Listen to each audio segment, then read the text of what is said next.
Hello everyone, today Think Asia is coming with a new series, especially the discipline Public Administration, where we are planning to cover the theories first because it is considered as the base. So the part 1 will be the theories of administration, in which A. Classical theory. Here, the classical theory of administration is basically focusing on main things that we need to can't miss it. For example, the time period, the focus areas, the contributors, and what the theory is basically emphasizes on. So the first one, the time period, it's flourished in the late 19th to early 20th century, and mainly focusing on the structure, hierarchy, efficiency, and rules. The main contributors were the main contributors: W. Taylor, Henry Fayol, Max Weber. They emphasize on what all principles, like about the formal organization, the rationality, and predictability. So the first and foremost one is the F.W. Taylor's scientific management theory, which is developed around 1911, and the F.W. Taylor is considered as the father of scientific management. And the aim is that find the one best way for each job. That's how we scientifically managing something, it will become more productive. That's the idea basically. Then what all tools he used to understand this: time and motion study, standardization, division of work, differential piece rate system. Then the workers are motivated mainly by the monitoring study. This is a very general thing he understood through his studies. Then the main criticism about his theory is that it's ignored the social or psychological needs of the considered it's a worker. If it is only the person is motivated on the monitoring city, something we cannot agree completely, right? So that can be considered as a criticism. Second one is the administrative management theory given by Henry Fayol. He gave 14 principles of the management. Example: the division of work, unity of command, scalar chain, centralization, and the discipline that need to be made. So these are the major principles. Then he popularized the term POSTCO. It is basically the full form of planning, organizing, staffing, directing, coordinating, reporting, budgeting. POSTCO. And actually it's developed by the Luther colleague, but it is also Fayol has also some contribution regarding it. He's popularized it also. Okay, then the administrative management theory of Henry Fayol focus on the general management principle applicable to all organizations. So it is very general in nature. It's like it's applicable all organizations, be it public or private, on the basis of employees. You can say it is applicable to all. It's a kind of universal one with how you are managing the administrative task. Another one is the bureaucratic model or the ideal bureaucracy given by Max Weber. Main features: hierarchy of authority, rules, impersonality, written documents, merit-based recruitment, fixed authority, and jurisdiction. The aim of his theory is predictability, rationality, discipline, and continuity that need to be followed. Then it's considered as the most ideal type of organization where these all features are there. For example, this hierarchy, the rules, written documents. If every features are included, then that organization will be the most ideal according to Max Weber. Okay, so the major criticism is that it's a very rigid one and it's mechanical. Okay, so because it's a fixed authority and impersonality is the feature he is mentioning, so definitely it's mechanical and ignores the human behavior. Now we can jump into the MCQs, which is most important when it comes to the competitive examination. Okay, so the questions. This is direct or factual questions I'm covering first. Who is considered as the father of scientific management? Who is that? Frederick W. Taylor or F.W. Taylor. Question 2. Which of the following emphasizes time and motion studies? Options are bureaucratic model, 2nd scientific management, 3 behavioral theory, 4 contingency theory. The answer is scientific management, which emphasizes on the time and motion studies. Question number 3. POSTCO was coined by, you have to be very clear, it's coined by. Okay, so the options are Max Weber, Luther Gulick, Henry Fayol, Herbert Simon. The answer is Gulick. Question number 4. The 14 principles of management were given by, options are Weber, Fayol, Taylor, and Bernard. So the answer is Fayol. Fifth question, differential piece rate system is associated with options Fayol, Weber, Taylor, Elton Mayer. The answer is Taylor. So it's better that if you are very thorough with the initial slides that I have shown, it will be easy for you to cover these MCQs. Okay. Sixth question, which model is considered as ideal type of organization? As you know, Max Weber is the person who gave the ideal type of organization idea. So definitely bureaucratic theory. Okay. Then seventh question, bureaucracy emphasis on A, informal groups, B, flexibility, 3, rules and hierarchy, D, motivation theory. It's definitely rules and hierarchy. That's what we consider as it's a rigid format, and it's criticism of bureaucratic theory or ideal bureaucracy given by who? Max Weber. Question number 8. The main criticism of classical theory is, it's basically the whole three theories we have discussed here. So the first option is overemphasis on human relations, B, ignoring rules, 3, a mechanical view, ignoring the human behavior, D, lack of hierarchy. So it's definitely ignoring human behavior and a mechanical view. Next question, the unity of command idea is a principle of Henry Fayol. Question number 10. Which thinker focused on predictability and rationality through fixed authority? Option A, Weber, B, Simon, C, Taylor, D, Maslow's. The answer is Weber, Max Weber.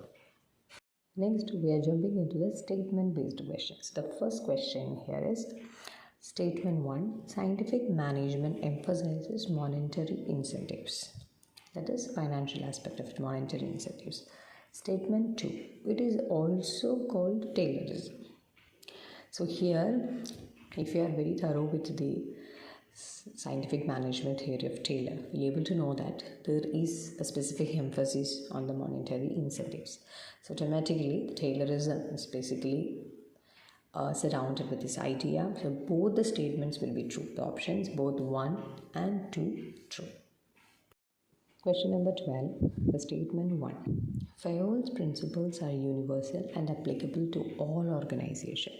Statement 2. Taylor's scientific management was more focused on factory or shop floor level. Option A is the correct answer, where both statements are true, but both are correct. Next is question number 13, which is very simple match the following. Would say A, the Taylor, B, Fayol, and C, Weber. So you just need to remember it as the keywords like Taylor's, that is scientific management, Henry Fayol's 14 principles of management, then Weber's bureaucracy. That's it. So the correct match is option A. Next, question number 14. Statement 1. Bureaucracy ensures impersonality and merit-based recruitment. Statement 2. Bureaucracy gives importance to informal groups. Here it's very important to look into the words. Like the first statement talks about impersonality and merit-based recruitment, which is absolutely correct. But look into the second statement, which talks about informal groups, not the formal groups. So that means the statement 2 is incorrect. Statement 1 is correct. So the option A will be the answer. Question number 15. Postcode was directly given by Henry Fayol, and statement 2, it was elaborated by Luther Gulick based on classical ideas. So here it's very important. It's given by who? Postcode. As we have discussed in the previous slides, it's Luther Gulick, right? So the statement 1 here is incorrect. But comes to the second statement, it was elaborated by Luther Gulick based on classical ideas. Yes, because Gulick not just gave a random term like postcode. He actually elaborated, explained it. For example, staffing, directing, coordinating, everything he explained. So here the answer is option C, which means the statement 1 is incorrect and statement 2 is correct. Question number 16. Which of the following is not part of the postcode? So a schoolgirl will also understand this question because it's very easy. You can just look into that capital letters here. So A, planning, B, staffing, C, directing, and D, innovating. So here I is not there, so innovating is never going to be part of it, right? So the option D. Question number 17. Bureaucracy is criticized as option A, too flexible, B, too democratic, C, too rigid and mechanical, D, too focused on psychology.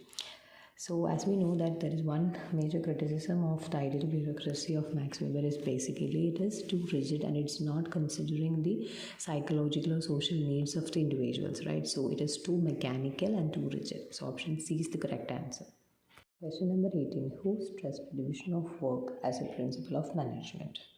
Options A. Taylor, B. Weber, C. Fayol, and D. Elton Mayo. As we have discussed only the three basic classical theories which do not include the Elton Mayo. So it's very easy to eliminate one option.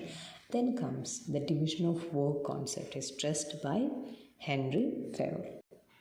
Question number 19. Statement 1. Scientific management aimed at one best way. Statement 2. It was mainly applied to office or clerical work. Here it is statement 1, a scientific management aimed at one best way. Absolutely correct. Looking into the second statement, it was mainly applied to office or clerical work, which is wrong because in scientific management, Taylor explained there is one best way for each job, not just the office or clerical work. So the statement 2 will be wrong. So the answer will be B. First statement is true and the second statement is incorrect or false. Question number 20. Which thinker belongs to the structural school of administration? The options are Elton Mayo, Herbert Simon, Max Weber and Abraham Maslow. The answer is Max Weber because he's talked about the structured organizations very clearly. So he belongs to that structural school of administration. Next, we are focusing on the applied or conceptual questions. Okay, here you need to use a little bit brain, seriously. So the question number 21, which of the following is the most suitable organization in a stable environment according to classical theory? So the question we can be divided into three parts, like which is that suitable organization, and the environment is stable one, stable political context, we can say, and according to which theory? Classical theory. So the options are bureaucracy, organic structure, participative model, network model. So the answer is bureaucracy. Question number 22. If a government office insists strictly on written rules, hierarchy, and impersonality, it reflects what? The options are behavioral theory, bureaucratic theory, contingency theory, human relations theory. So the words need to be focused here. It is strictly on written rules.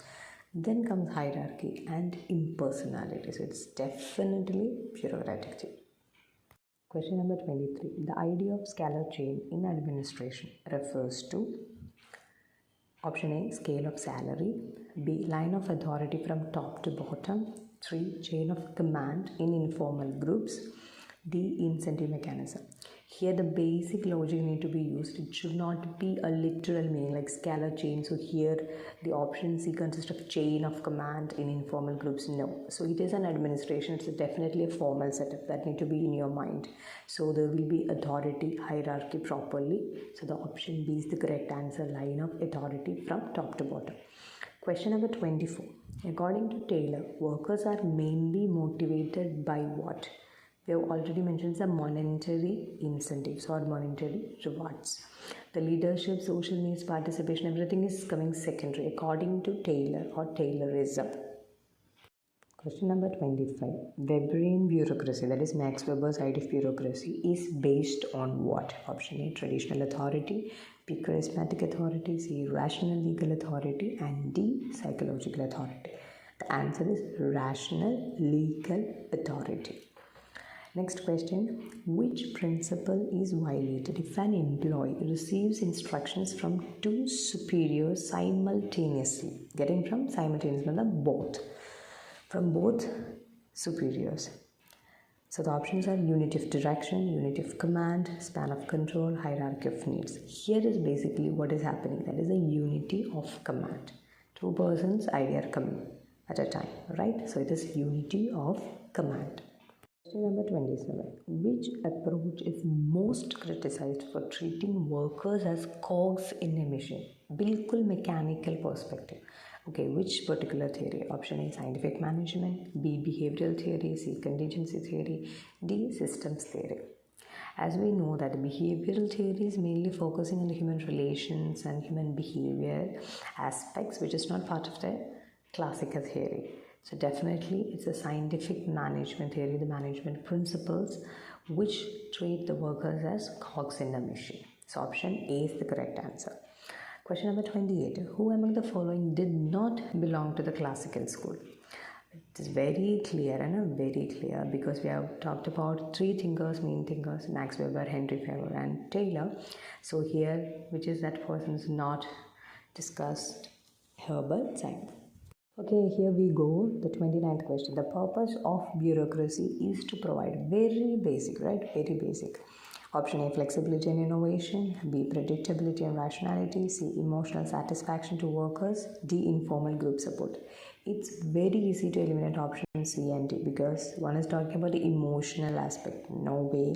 And option D, informal group support. That is also not possible, right? The bureaucracy is a very formal setup as we have mentioned. So definitely answer B, predictability and rationality.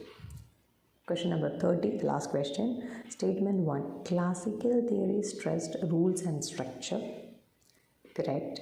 Statement 2. It is criticized for ignoring human behavior. Definitely, because it's mainly mechanical perspective, right? So it's ignored the human behavior aspect. So both statements are correct. So the answer is A,